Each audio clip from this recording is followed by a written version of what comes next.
በጣም ቀላል እና ቀላል የሆነ አሰራር ነው የማሳያችሁ ውዶችዬ። እኔ ይህንን እንጀራ ለመጋገር የፈጀብኝ ቢያንስ 1-3 ኪሎ ዱቄት ደፍቻለሁ። ጌታ ይቅር ይመረኝ። ምክንያቱም እንጀራ ለመጋገር ብዙ እውቀቱ አልነበረኝም። የሚገርማችሁ ነገር ቤይሩት 5 ዓመት ስቀመጥ 5 ዓመት ስኖር እንጀራ ጋግሬ አላቅም። አልችልም፣ አይዲያውም አልነበረኝም። ከስንት አንዴ እየገዛው እበላለሁ። ሳውዲ 2 ዓመት ስቀመጥ 2 ዓመት ሙሉ እንጀራ በልቼ አላውቅም።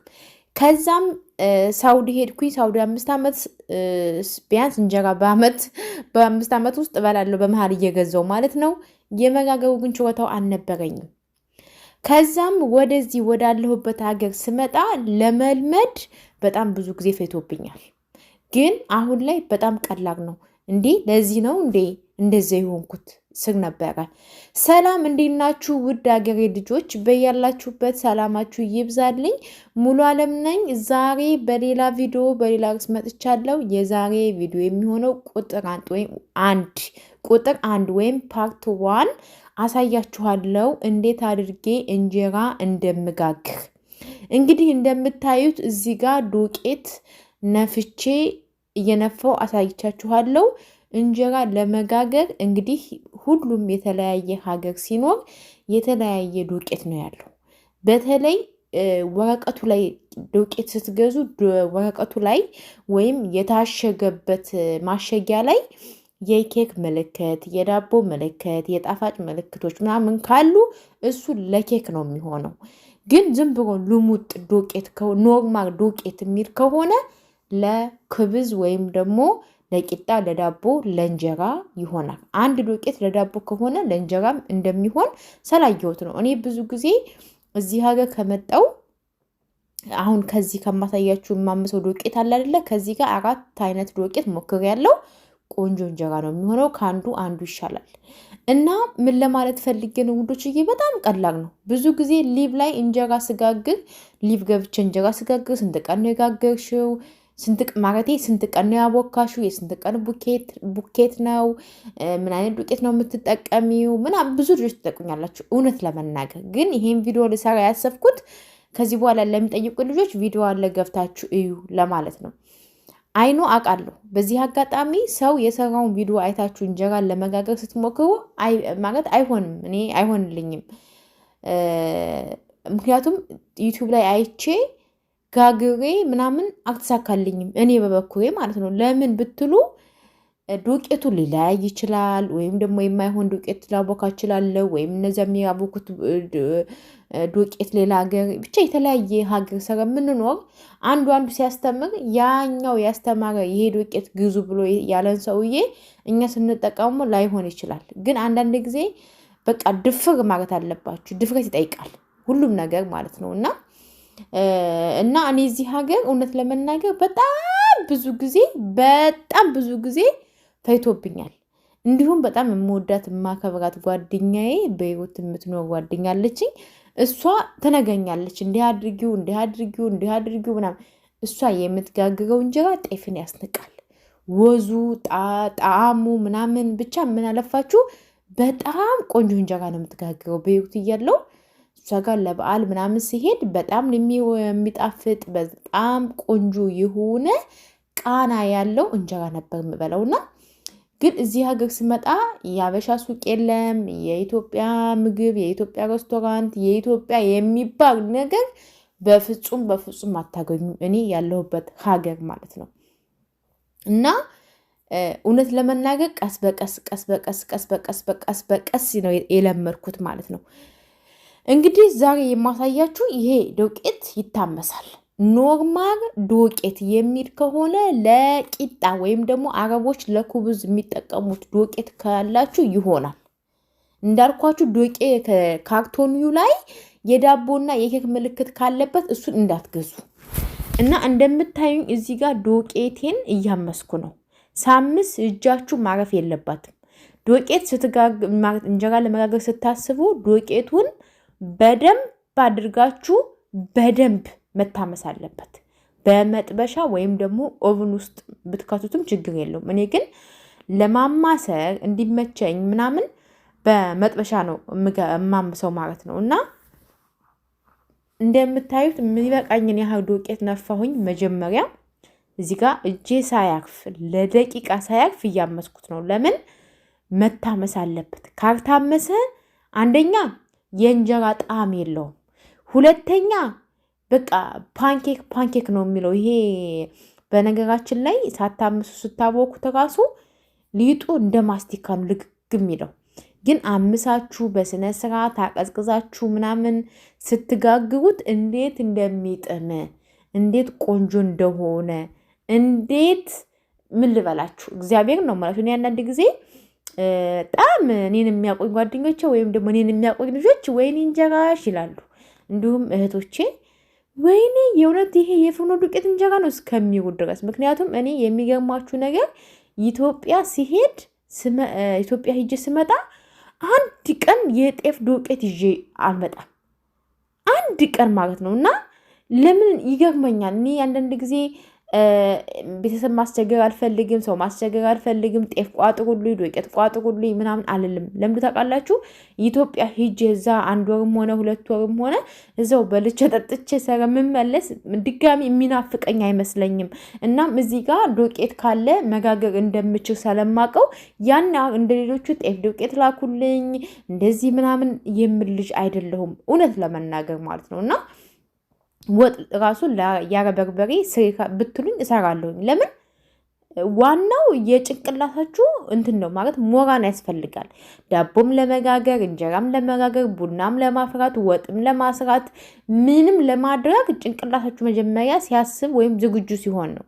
እና እንደምታዩት እዚህ ጋር ዱቄቱን አምሸዋለሁ። በደንብ ነው ያመስኩት፣ በደንብ እና በዚህ አጋጣሚ መጨረሻ ላይ እነግራችኋለሁ። በተለይ መጀመሪያ ጋጋችሁ የማታውቁ ወይም ደግሞ ለመጋገር ያሰባችሁ ልጆች ካላችሁ እናንተ ከመጀመሪያው ጀምሮ እንዴት እንደምታደርጉ እነግራችኋለሁ። እኔ እንግዲህ እዚህ ጋር ጋዙን አጠፋሁት። ዱቄቱ ታምሷል፣ ከረሩ ምናምን ቀየር ብሏል እንደምታዩት። ግን እጄ ሳያርፍ ነው ሳማስር የነበረው። ለምን ያራር ቂጡ አንዱ ማለት የሆነ ቂጡ ከያዘ አንደኛው ማለት ዱቄት ደግሞ ብታዩት እዛው ሳታማስሩት ከቆያችሁት ቂጡ ይዛል እንደ ቂጣ ማለት ነው። እና እዚህ ጋር እንግዲህ እንደምታዩኝ ዱቄቴን ያመስኩትን ዱቄት ልነፋው ነው። ምክንያቱም መንፋት አለባችሁ። አለበለዚያ እንደዚህ አድርጋችሁ ካቦካችሁት ይጓጉላል፣ በጣም መጥፎ ነው። ስለዚህ ቀስ አድርጌ ትኩስን ቢሆን ችግር የለውም። እዚች ጋር እንደምታዩት እየነፋሁት ነው። በደንብ አድርጌ መንፋት ያስፈልጋል። ከነፋሁት በኋላ እዚህ ጋር በፊት እንጀራ ስጋግር እርሾ አስቀምጣለሁኝ እና እንደምታዩ አጥሏል። አጥልዬ ደፋሁት። እሱን አጥልዬ ከደፋሁት በኋላ እንደምታዩት እዚህ ጋር ጨምሬ ላቦካ ነው። ከዛም ሌላ ንጹህ ውሃ የሆነ በጣም ያልሞቀ በጣም ደግሞ ቀዝቃዛ ያልሆነ በቃ ንጹህ የፀሐይ ውሃ መሆን አለበት እና እዚህ ጋር በማሞቂያው አሙቄ በግዢ አዘጋጅቼ አስቀምጫለሁ እና እንደምታዩት እያቦካሁት ነው። ይሄ ለነገ ወይም ከነገ ወዲያ ብትጋግሩት በጣም ቆንጆ እንጀራ ነው የሚሆነው። እንጀራው ሲወጣ ደግሞ አሳያችኋለሁ። ይሄ ፓርት 1 ነው። መጀመሪያ እርሾ የሌላችሁ ዝም ብላችሁ እንጀራ መጋገር ያልጀመራችሁ ግን አሁን መጋገር የፈለጋችሁ ደግሞ ቅድም እንደ ዱቄቱን ሳምሰው እንዳያችሁት ዱቄቱን አምሰዋለሁ። ለመጀመሪያ ጊዜ ስትጋግሩ ልንገራችሁ። ለመጀመሪያ ጊዜ ደግሞ እንጀራን ለመጋገር ስታስቡ ልክ ዱቄቱን እንዳመስኩት ታምሱታላችሁ፣ ትነፉታላችሁ። ሲቀዘቅዝ በምታቦኩበት ማቡኪያ አድርጋችሁ 1 ማንኪያ የሻይ ማንኪያ ሙሉ እርሾ የዳቦ ስንጋግር የምንጨምረው የፈረንጅ እርሾ አይደለ?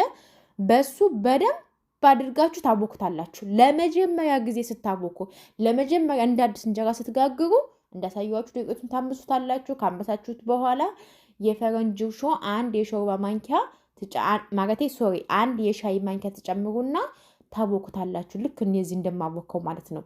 ልዩነቱ እዚህ ጋር አሁን የዳቦ እርሾ አልጨመርኩበትም። የራሴ የነበረኝ እርሾ ነው። በቃ ይሄንን አሁን እኔ ለ4 ቀን ለ5 ቀን ጋግሬ ከዛ እደፈዋለሁ እርሾውን። እንዳዲስ ደግሞ አቦካለሁ። እንዳዲስ ስታቦኩ ዱቄቱን ታምሳላችሁ። ካመሳችሁ በኋላ ትነፋላችሁ። ሲቀዘቅዝ ትንሽዬ የሻይ ማንኪያ አንድ የሻይ ማንኪያ የፈረንጅ እርሾ ትጨምራላችሁ። በደንብ አድርጋችሁ ልክ እኔ አሁን እንዳቦካው ታቦኩትና ለ3 ቀን ለ4 ቀን ታስቀምጡታላችሁ። ሊጡን እኔ ለ3 ቀን ነው የማስቀምጠው። ከዛ በኋላ ስትጋግሩት በንጹህ መጥበሻ ምንም ለስላሳ በሆነ መጥበሻ ተጋግሩታላችሁ ማለት ነው። ስጋግር ደግሞ አሳያችኋለሁኝ። ከዛ በደንብ መብካት አለበት። 3 ቀን 4 ቀን አቆዩት። ለምን አለበለዚያ የእንጀራ ቴስት አይመጣውም። ዝም ብሎ አፍረኛ ፓንኬክ ሆዳችሁን የሚነፋ ውፍረት ብቻ ነው ሌላው።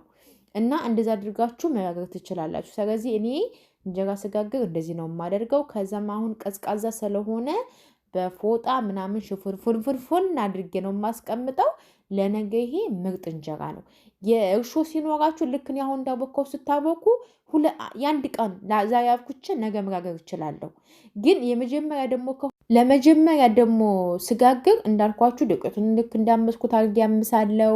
ከዛ የእርሾ ጨምርና በደንብ ቡክት አድርጌ 3 ቀን አቆየዋለሁ። ከዛ 3 ቀን ልክ በ3 ቀኑ ጠዋት ልጋግር ካሰብኩኝ ጠዋት ክፍት አድርግና እንደዚህ ምናምን ይሄ ውሃ ትጨምሩበታላችሁ ማለት ውሃ ልክ እንደ ኢትዮጵያ ውሃ እንትን ትሉታላችሁ ማለት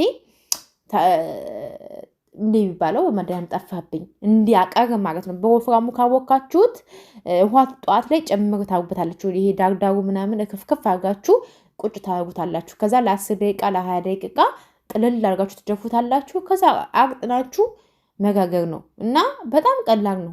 በጣም ማለት ነው። ዋናው ግን የሚወስነው ዱቄቱ ነው። እና እርሾ ደግሞ አሁን የኛ የኢትዮጵያ የጤፍ እርሾ ታውቃላችሁ፣ ችግር የለውም።